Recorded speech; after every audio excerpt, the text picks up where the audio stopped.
स्वागत है आप लोगों का इस वीडियो में। क्वेश्चन कह रहा है कि 3 particles of masses 1 kg, 2 kg and 3 kg are placed at corners a b and c respectively of an equilateral triangle a b c of edge 1 metre. तो एक इक्विलेटरल ट्रायंगल है जिसकी एज 1 मीटर है। एक कोने पे 1 kg, दूसरे पे 2 kg और तीसरे पे 3 kg रख दिया गया है।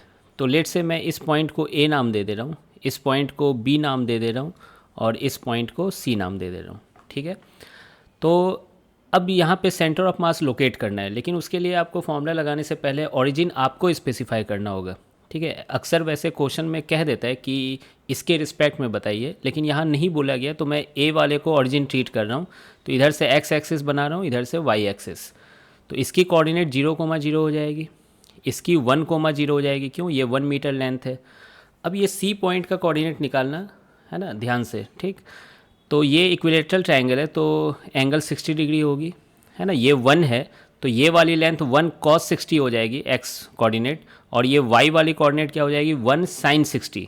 तो sin 60 √3/2 होता है और cos 60 1/2 होता है। तो आई होप आपको ये कोऑर्डिनेट समझ में आ गया होगा। फिर ये फॉर्मूला तो आप जानते हो, है ना। सेंटर ऑफ मास की पोजीशन निकालनी है, तो m1x1 + m2x2 + m3x3 / m1 + m2 + m3। तो ऐसा करते हैं, ए वाले को 1 नाम दे रहा हूँ मैं, बी वाले को 2 और सी वाले को 3 नाम दे रहा हूँ। तो 1 × 0 ही हो जाएगा वो। m2 के लिए 2 × 1 हो जाएगा इस पर, और m3 के लिए 3 kg × 1/2 हो जाएगा। ठीक है, और नीचे आपको जोड़ देना है सारे मास, तो 1 + 2 + 3। क्लियर है ये चीज़?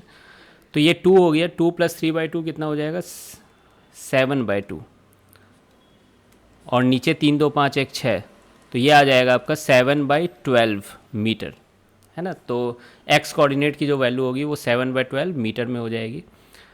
उसी तरह से वाई कोऑर्डिनेट निकाल लीजिए, ये फॉर्मूला तो समझ ही रहे हो। तो 1 × 0, इसकी वाई कोऑर्डिनेट 0 है, इसकी भी वाई कोऑर्डिनेट 0 है, और तीसरे वाले की 3 × √3/2 हो जाएगा। और नीचे जब m1 + m2 + m3 करोगे तो फिर से 6 ही आएगा, दोबारा क्या ही लिखूँ, 6 लिख देता हूँ डायरेक्ट। तो ये आपका आ जाएगा 3 √3/12 इसको 3 से काट भी सकते हो, तो ये √3/4 मीटर आ जाएगा। ठीक है, तो आपकी फाइनल सेंटर ऑफ मास की कोऑर्डिनेट जो है, सेंटर ऑफ मास की जो कोऑर्डिनेट आई है वो आ गई 7/12, √3/4, और ये डाटा मीटर में है। ठीक है, ये मीटर में है। हाँ, इसमें आपको बताना होगा कि ए को ओरिजिन माने और ए बी को एक्स एक्सिस माने, तब ये कोऑर्डिनेट आई है। तो आई होप आपको ये सॉल्यूशन समझ में आ गया होगा। मिलते हैं फिर नेक्स्ट वीडियो में।